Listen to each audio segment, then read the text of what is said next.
Bienvenidos a este recorrido de la vida y obra de César Vallejo. Como bien saben, es un poeta importante en la literatura peruana e hispanoamericana.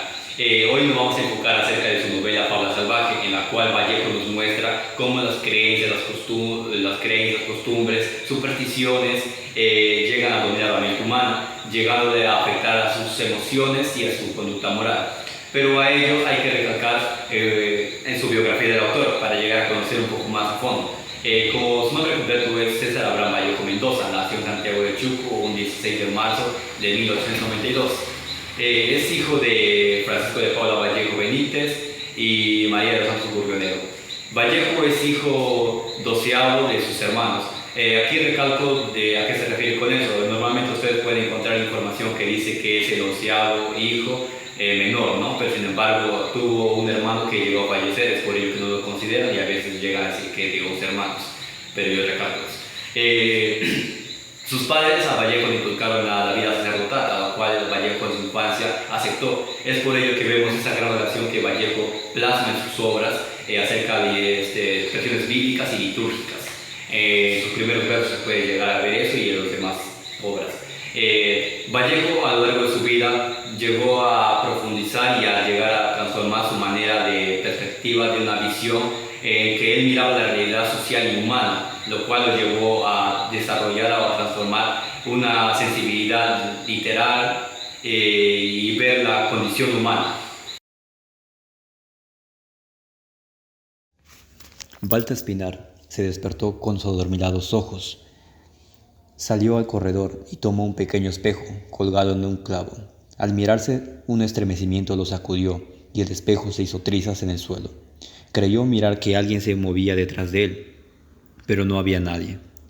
Recogió los pedazos e intentó verse nuevamente, pero el espejo estaba destrozado. Adelaida le preguntó qué pasó. Balta le contó lo ocurrido de cómo se rompió el espejo. Ella se alarmó. Un espejo roto era mal presagio. Al atardecer, mientras Balta comía en el corredor, una gallina cantó como gallo. Adelaida, temblorosa, lo llamó desde la cocina. Balta dijo que había que matarla porque cuando una gallina canta así, trae desgracia. Adelaida, asustada, rompió en llanto por lo del espejo roto y lo de la gallina. Esa noche, Balta no pudo dormir. Pasaron las semanas. Durante la cosecha, Adelaida le insinuó con timidez que estaba embarazada. Le dijo que probablemente desde julio. Esa mención devolvió a Balta el recuerdo de la visión del espejo. Una inquietud oscura comenzó a crecer dentro de él. Más adelante, en la chacra, Balta bebió agua en una fuente y volvió a ver entre las ondas del agua una silueta que parecía estar detrás de él. Buscó por los matorrales, pero no halló a nadie. Era otra ocasión en la que veía una presencia fugaz como si alguien lo estuviera siguiendo. Balta empezó a volverse taciturno.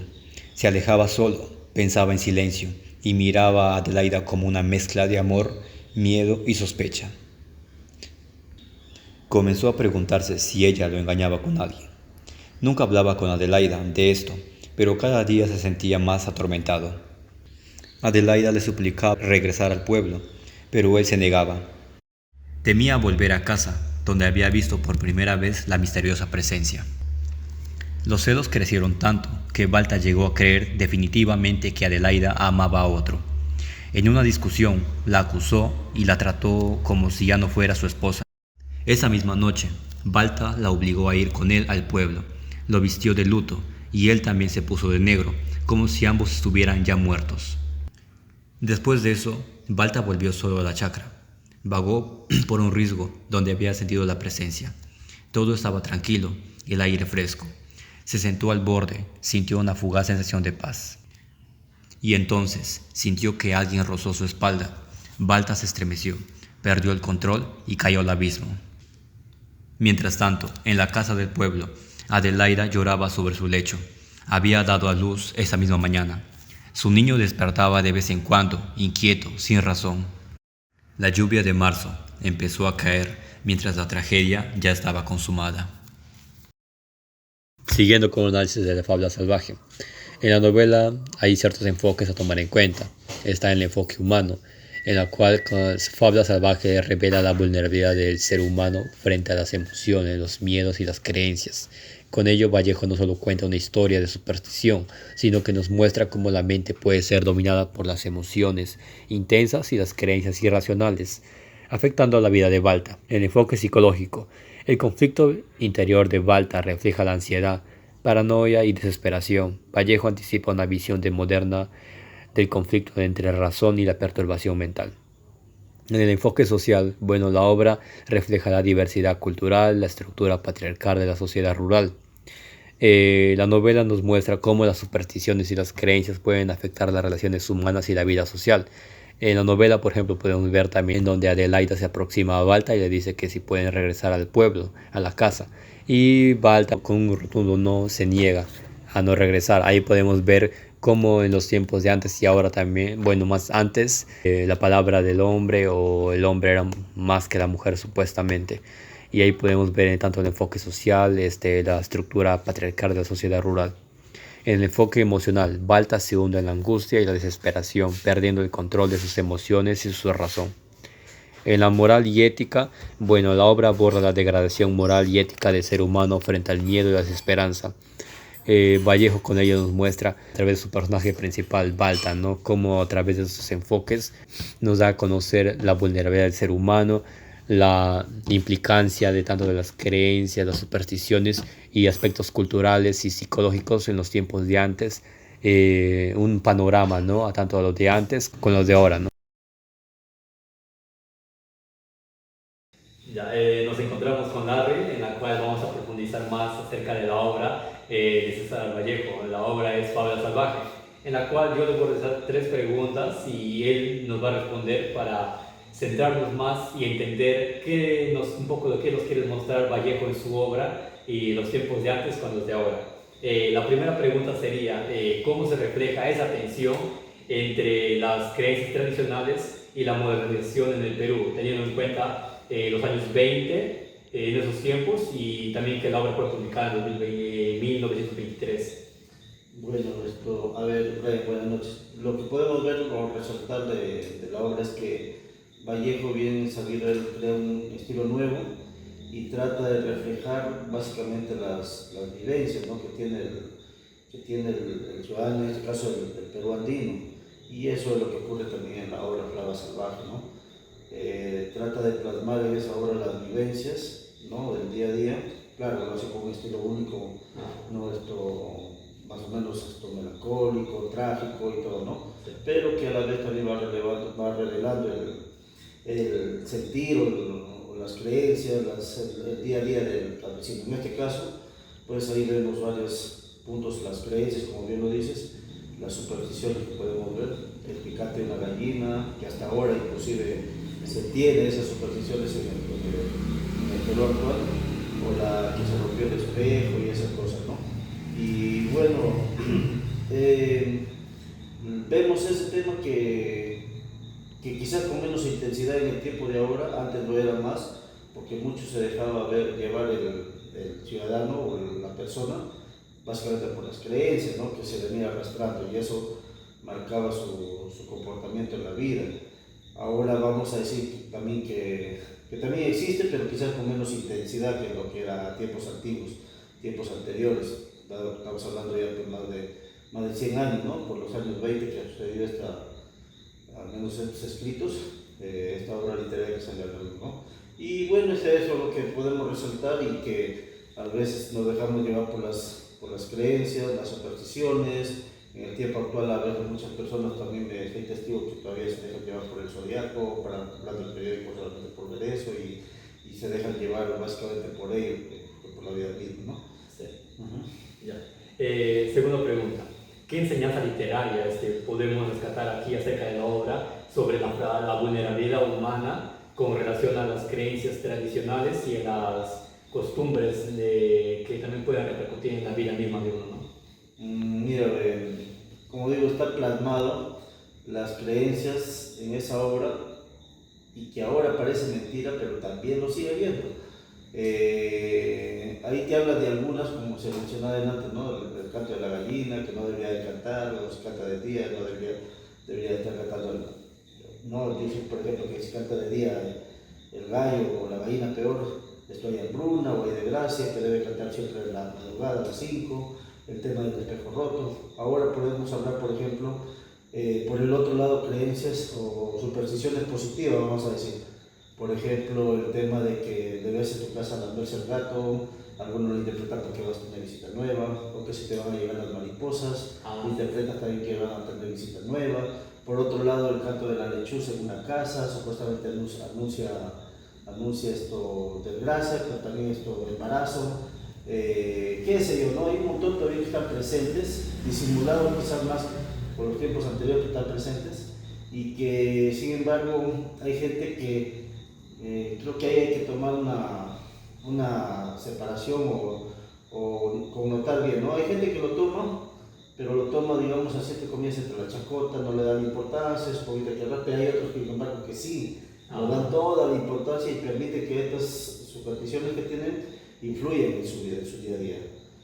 Entonces, muy aparte también que la obra también relata posibles trastornos psicológicos, ¿no? En el caso de Balta, que empieza a ver sombras, ¿no? Que le persigue, bueno, y al final lo conduce hasta la muerte. Muy aparte de ello, no sé qué tan posible sea el tema de que una persona supersticiosa se conecte o se relacione con ciertos trastornos psicológicos. Habría que preguntarle a un psicólogo, ¿no? Ajá, sí, exacto, buen punto eso. En la obra podemos ver cómo esas maneras, esas creencias, esa manera de pensar en sí repercuten en la vida misma de uno, en cómo a su larga vida, cómo se va a desenvolver, cómo va a reflejar en su vida mismo. Y como bien lo dice también, pues tiene también relación con aspectos psicológicos, en los cuales es un poco más a fondo al entrar, en las cuales, como si nos basamos en los tiempos de antes, las personas se basaban nomás en lo que ellos creían, lo que ellos conocían, y en los tiempos, en la modernización se va viendo, hoy en día vemos que si lo reflejamos con respecto a la obra, tiene relevancia con la psicología, en la cual en los tiempos de antes no, ellos de la psicología no sabían nada, por eso que se llegan a centrar en un punto y pueden reflejar eso en su vida, que también puede ser para mal, como vimos que en la obra que Balta llega a la borrada, la muerte, ¿no? Es una obra literaria que al final es un final trágico, pues, ¿no? Ajá, al final bueno, Balta, que se describe aquí como personaje principal, se va a Huacatila y causa de las supersticiones que él se va describiendo en la obra y las alucinaciones, puede decir, porque empieza a ver sombras y todo, él termina pues con unos celos ahí, digamos, infundados, ¿no? Porque no te da más evidencia la obra, infundados ahí en su casa para su pareja y termina, bueno, perdiendo la vida, ¿no? Pero hay que tener en cuenta también que yo creo que, claro, 1923, de cada 20 a 2025, como te digo, son básicamente 100 años, pero creo que aún estamos en una sociedad bastante supersticiosa. Inclusive podremos atrevernos que podría ser más que los años anteriores, pero sí mucho más disimulados, Interesante, ¿no?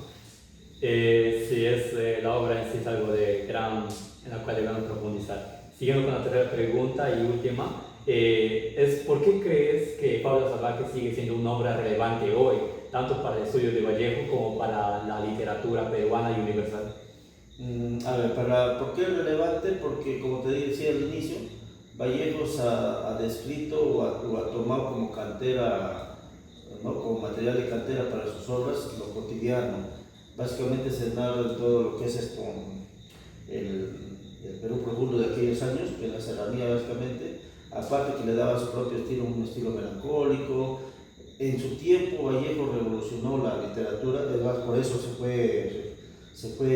salió del Perú, porque no le aceptaban en su momento. Vallejo resalta ya después que muere y sale, pues, si no me equivoco, él fallece creo que en Francia, en París, ¿no? Se va lejos porque aquí en su momento no tenía aceptación porque era un estilo literario distinto a lo que se hacía en aquella época, ¿no? Los literatos. Tanto es así que crea inclusive en su literatura palabras nuevas, Trilce. No sé si es que lo mencionó, sí, sé que lo mencionó alguna vez, que él ha creado términos nuevos, palabras nuevas, y por ahí se dice que triste puede ser la composición de dos palabras, ¿no? Triste y dulce. Y así básicamente a generar nuevo estilo literario y siempre con el tema de la vivencia, ¿no? ¿Por qué puede trascender hasta ahora? Porque, como te digo, las supersticiones aún existen.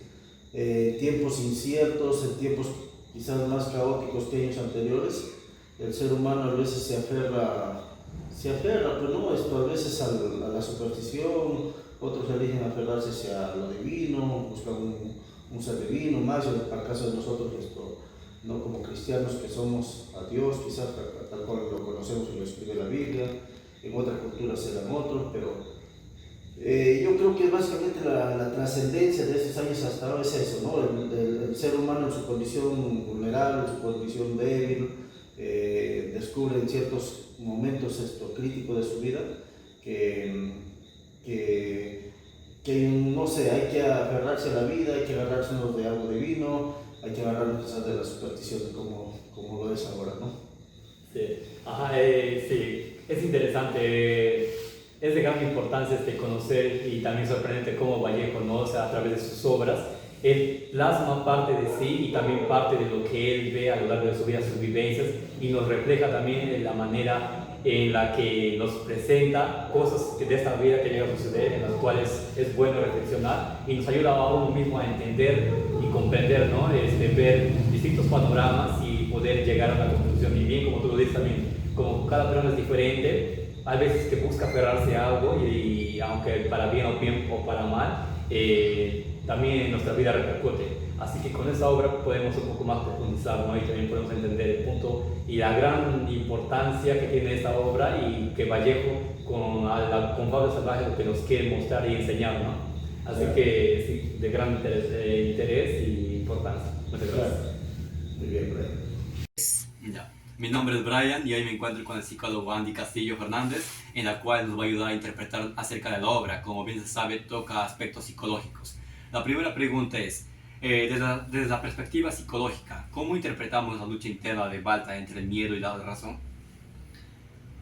Bueno, estuve revisando un poco también la obra y me parece interesante el miedo que tiene Balta porque normalmente el miedo es una emoción natural que todas las personas a lo largo de nuestro camino aprendemos. El miedo no es innato, el miedo se va, según las circunstancias nosotros vamos aprendiendo sobre el miedo. Y el miedo no debería ser, o sea, como es natural, es una emoción sana, saludable, pero lo que le estaba pasando desde la perspectiva psicológica Balta ya no era un miedo natural, sino un miedo que un miedo que estaba pasando ya a ser, digamos, una situación mental para él, ¿no? Entonces, normalmente un miedo te enseña sobre una circunstancia de peligro, por ejemplo. Si tú sientes miedo, ya no vas por ahí, por ejemplo, ¿no? Sí. Pero si tú vives con ese miedo se puede convertir en enfermedad y la psiquiatría y la psicología lo llaman pánico. Entonces, yo creo que, y parto también en el sentido de la salud masculina, también Balta le costaba mucho conversar sobre su salud, a pesar que él decía que amaba mucho a su esposa. Cuando él tuvo esos cambios psicológicos de alejarse personalmente de ella, nunca supo cómo explicarlo. Entonces, en algún punto encontré también de la obra que Balta fue huérfano. Entonces, cuando una persona pierde sus seres queridos en el sentido más profundo de la humanidad, que son nuestros padres, siempre, casi siempre, si no recibe ayuda psicológica, ese dolor lo puede llevar el resto de su vida. Entonces, en la lucha que tenía entre su miedo y la razón, yo creo que Balta tuvo un declive ahí, ¿no? Principalmente con su persona más inmediata, que era su amor, que era su esposa. Yo creo que por ahí está, ¿no? Entiendo. El Sí, sentido sí, del porque miedo y la razón se ve de justamente Balta. eso.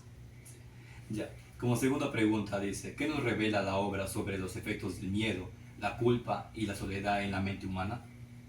Entonces, según la segunda pregunta, como les decía, el miedo, al igual que la culpa, son reacciones naturales. O sea, el miedo, como en la primera pregunta te decía, te hace ver frente a una situación de peligro para que tú puedas reaccionar y puedas salir de ahí, porque sabes que si es peligroso te va a ir mal. Entonces el miedo te ayuda en eso. La culpa es igual. La culpa nos ayuda cuando es sana, cuando es saludable, nos ayuda a entender que lo que estamos haciendo no está bien y dejemos de hacerlo para enmendar esa situación, porque si no la culpa la vamos a cargar y se va a convertir como le pasó a Walter en este caso, ¿no? Sí. Eh, Poco a poco su salud mental iba, iba decayendo, como dice la obra. Entonces, el miedo, la culpa y qué más era La soledad. y la soledad, esas tres cosas psicológicas no deberían ser enfermizas, porque el miedo, como te dije en la primera pregunta, es una reacción natural frente a una situación de peligro. La culpa nos ayuda a nosotros a entender cuando estamos haciendo las cosas bien y las cosas, nos ayuda a separar esas dos cosas y nos ayuda a entender para poder librarnos de esa culpa. Entonces yo creo que Walter en algún momento de su vida sí cargó muchas culpas y nunca las supo canalizar, nunca las supo hablar. Creo que eso le ha pasado factura, ¿no? Y obviamente parte de ello también fue un hombre solitario. No digo que todos los agricultores sean hombres solitarios, pero casi por lo general un varón agricultor le gusta la soledad. Ahí Entonces, entiendo. pero la soledad no es mala en sí. ¿Qué cosa es lo malo? Es sentirnos solos, Ahí. que es muy distinto, ¿no? Yo puedo estar, por ejemplo, en un lugar rodeado de personas, pero me siento solo, vacío. Yo creo que eso es lo que le pasaba a Balta. Sí, me parece interesante porque sí me hizo reflexionar más también, porque no lo había visto. Uno que desconoce no se centra en eso y usted nos está haciendo aclarar más y me parece algo interesante. Y sí, a veces lo vemos como algo malo, pero sin embargo también es algo natural, como dice, pero ya lo malo está en cómo lo llevamos a desarrollar, ¿no? O sea, como Balta, por ejemplo, se aisló, no mantuvo esa comunicación marital como pareja con Adelaida No y supo cómo. no supo, ajá. O Y sea, exacto, estaba en ese dilema, que digamos.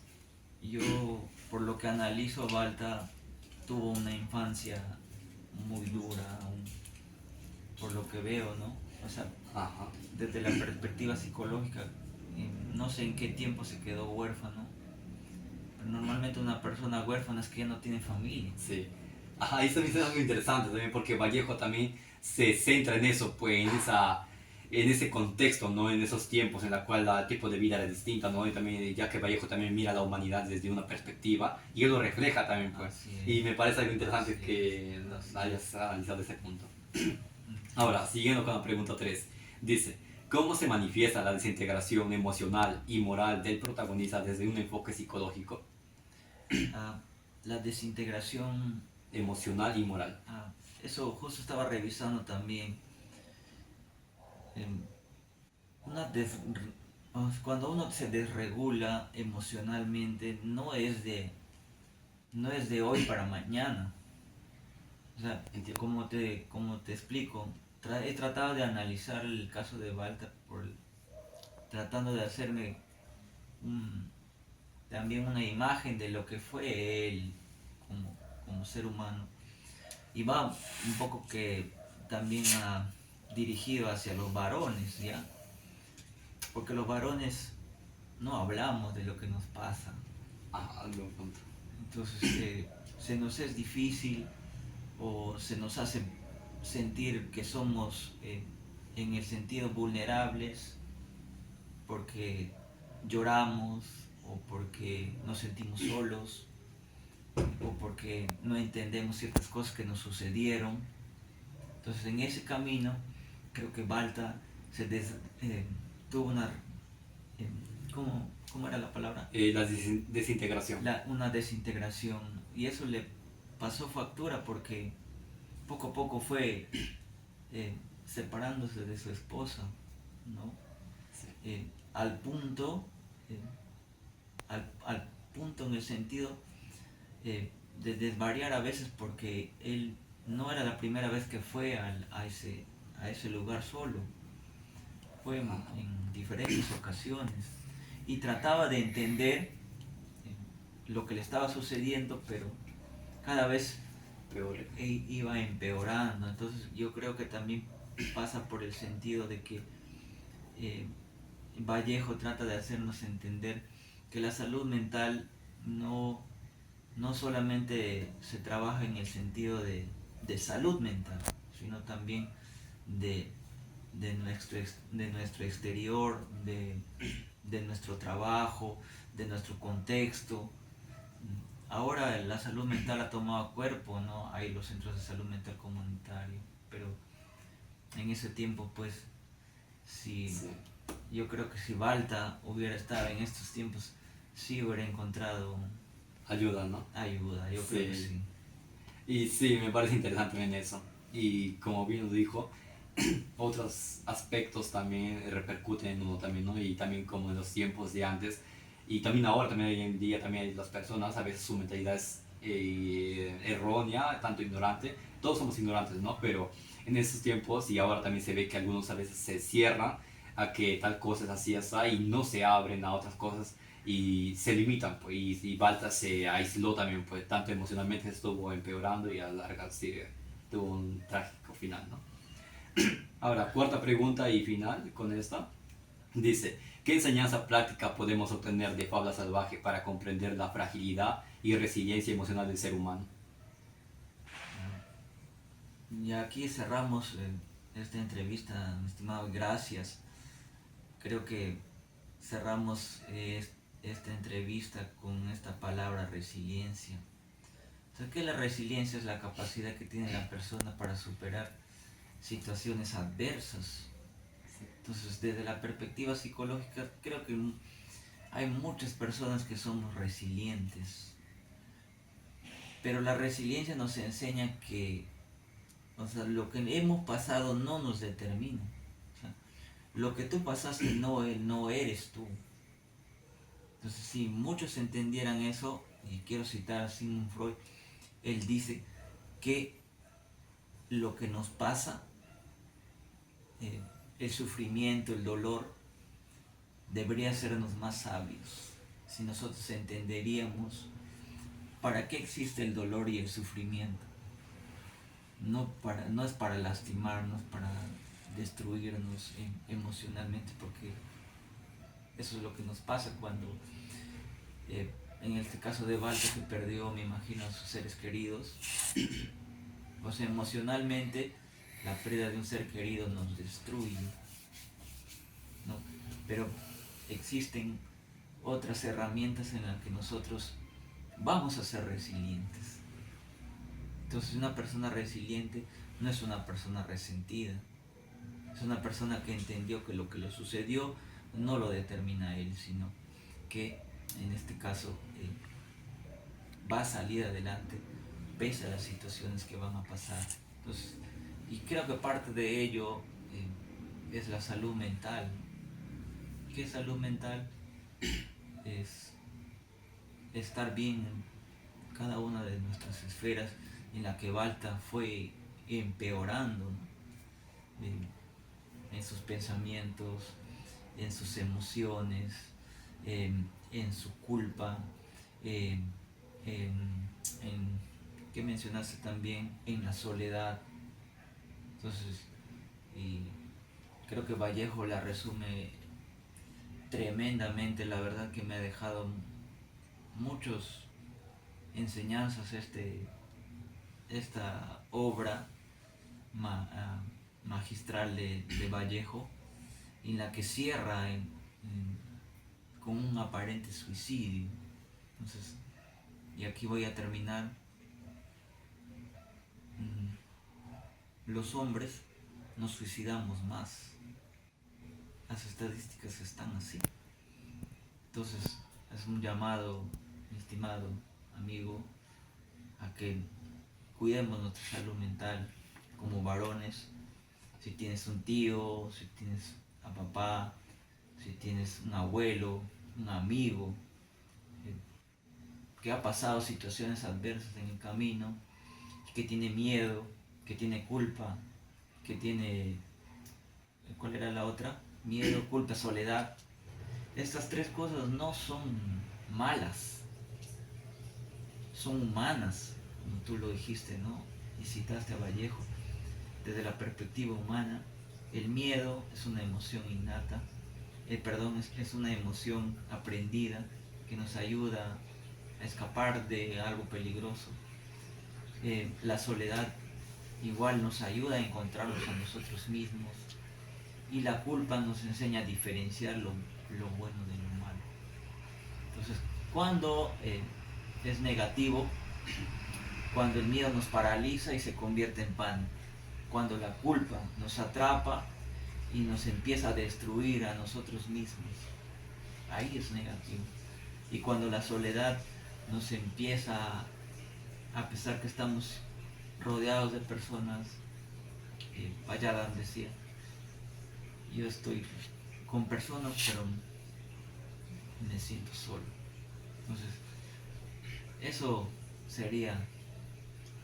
Muchas gracias. Con eso llegamos a profundizar un poco más y de verasmente me llegó a mí también impactar desde la perspectiva psicológica, y agradecemos al psicólogo Andy por su apoyo y muchas gracias.